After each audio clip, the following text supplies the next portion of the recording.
يا بسيلا عمتنا عبد تعال اللي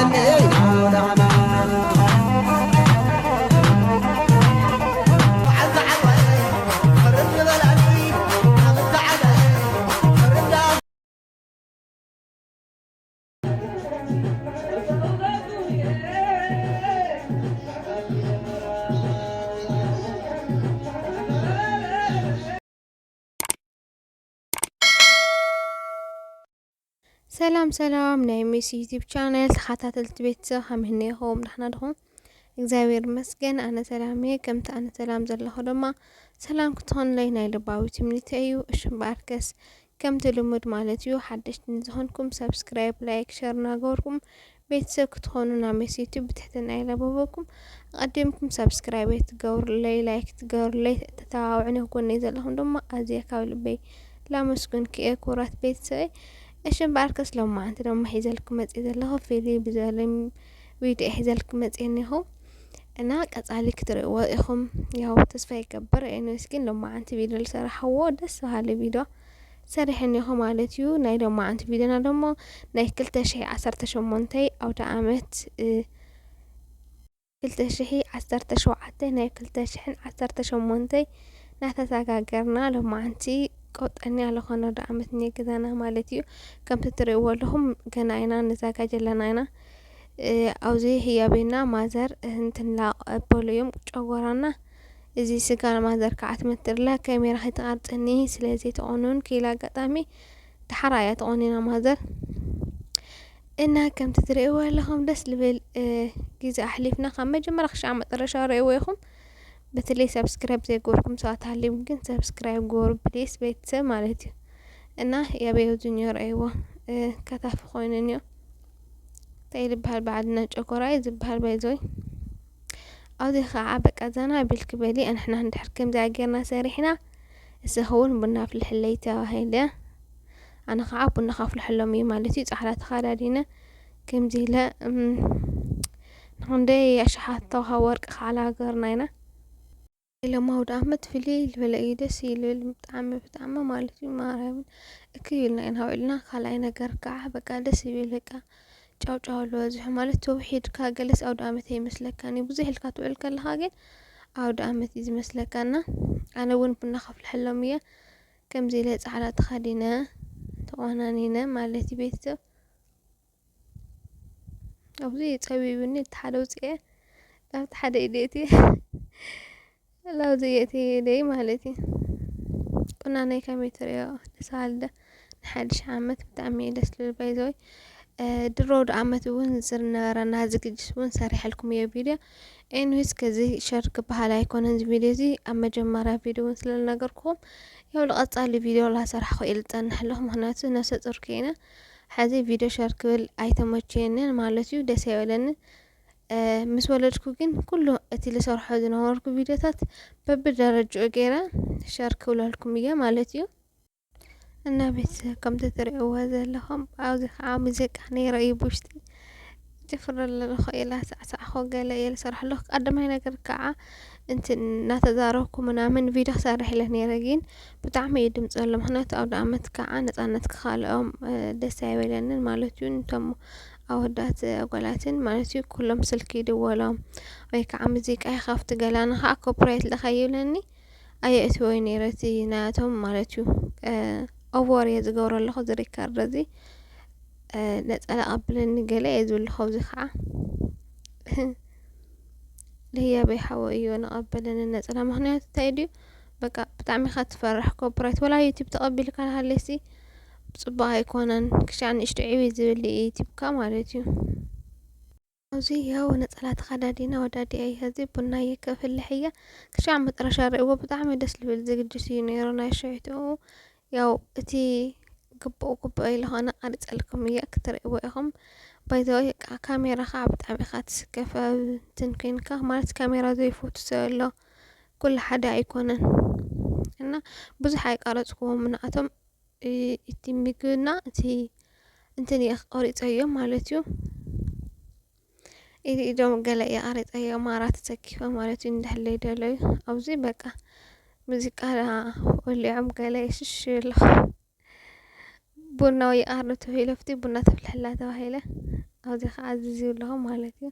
ሓዚና ቡና የከኣቲ እየ ማለት እዩ ቤተሰብ ይኸው ኣብዚ ኩሉ ነገር እኒኦ በቃ ወኒ የተኻለን በቃ ሎማዓንቲ ወኒ የተኻለይ እዚ እምበቃም ሙዚቃ ወሊዕኻ ወይዘይ ብጣዕሚ ደስ ኢለን ውዕሎ ዳኣመት ከለ ጻዕዳ ገይር ተኻዲነ ምናምን ለፍላሕ ከሎም ቡና ደስ ምንታን ክሎም እዩ ማለት ከምዚ ኣለኩም ተቆኒን ካብና ከምዚ ፎይል ከተፍልሕ ብጣዕሚ ደስ ይብለኒ ማለት ቡና ቆንጆ ኮይና ክትፈልሕ ምናምን ወይ ከዓ ዙርያ ወይ ከዓ ሽፎን ስረ ጌርካ ቡና ምፍላሕ ኣይፈትን ሓቂ ተራ ቢያንስ ግን ደፍልሐለ ምንም የብሊስ ኢለ ሰትየ እና ከምዚ ለፍልሐሎም ደስ በሃሊት ናይ ኣውደ ዓመት ረይዋ ናይ 2018 ማለት እዩ ብጣዕሚ ደስ ዝብል ኣውደ ዓመት ኣሕሊፍና ዘመን ናይ በረኸና ናይ ሰላም ናይ ፍቕሪ ይግበረና እግዚአብሔር ኣምላኽ 2017 እያ ከምታ ትርእይዋ ኢኹም ሕምስምስ ዝበለት ዘመን እያ ነይራ ግን ተመስገን ይበሃል ኩሉ ነገር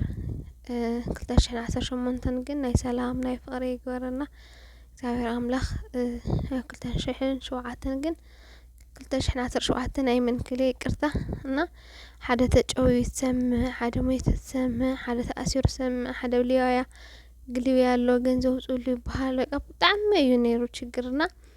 2018 ግን ናይ ሰላም ናይ ፍቕሪ ጽቡቕ ንሰምዓሉ ተኣሰረ እውን ዝፍትሐሉ ይግበረና እግዚአብሔር ኣምላኽ ብሓቂ በደልና ከይፀብፀበ እግዚአብሔር ኣምላኽ ይቅረ ኢሉ 2018 ናይ ሰላም ይግበረና ማለት እዩ ቤተሰብ ፀብሕና ተወዲኡ ደስ ልብል እዚ ኣልጫ ፀብሒ ይበሃል ኣልጫ ስጋ ማለት እዩ ፀብሒ ዘይኮነስ ኣልጫ ስጋ ንዕፅምቲ ብቻ ማለት በልጭ ከጥዕም መዓት እዩ ገለ ዓይነት እዚ ከዓ ድብለት ጨቆራ ድብለት ዝበሃል ማለት ድብለት ድብለት ኣብዚ ከዓ ቀይሕ ፀብሒ ማለት እዩ ቀይሕ ፀብሒ ትሪእይዎ ቀይሕ ፀብሒ ሰሪሕና ብጣዕሚ ደስ ዝብል ኣውደ ዓመት ብእውነት በተለይ እዚኣ ብጣዕሚ እየ ዝፈትዋ እዛ ምግቢ እዚኣ ኣልጫ ጌርካ እሲ ስጋ ዓፅሚ ማለት እዩ ብጣዕሚ እዩ መርጢ እና ትሪእይዎ ኣለኹም ኣብ መጥኸ እኒኦ ኣነለ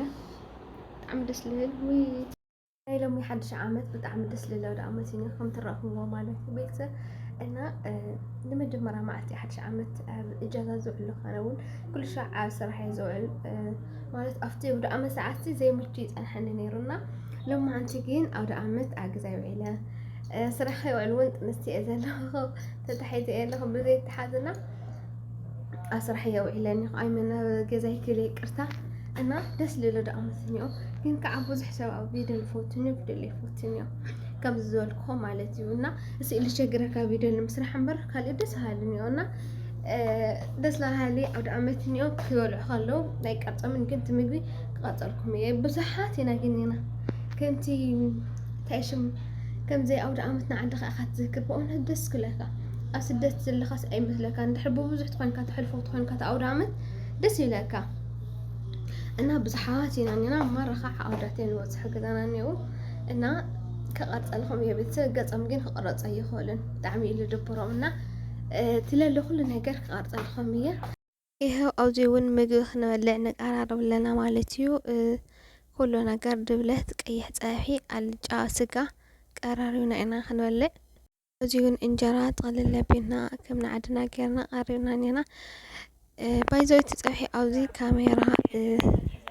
ብኖርማል የቀሪፀዮ ማለት እዩ ኣጋጣሚ እታ ሞባይል ዓሊጋት ነይራ እና ብኖርማል ካሜራ የቀረፀዮ ኣብዚ እውን ድብለት እናተገበረ እዩ እዚ ድብለት ይበሃል ጨጎራ ከዓ ማለት እዩ ብጣዕሚ ደስ ዝብል ዕድቅ ኣቢለ ህያብ ከቲፍዎ ደስ ክብል ከም ናይ ዓድና ማለት እዩ ከዓደይ ዘይበዓል ከይትብለና ኣውደ ዓመት ማርያም ብጣዕሚ ደስ ይብለና ሎም ኣውደ ዓመት ኣብዚ ከዓ ንህያብ ሓው ምናስ ሓው ማለት እዩ ዝኾነ ቀድሐሉ يوزي ጨፈር ላይ በቃ ዝልልከ ድሕሪ ኩላ ሁሉ ድሕሪ ምግቢ ማለት እዩ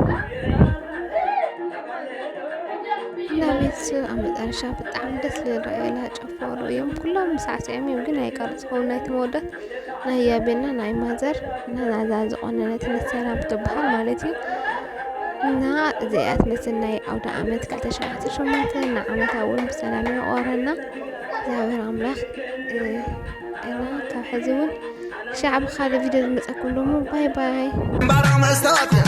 كلا يعاني خضع سنة خمد حالي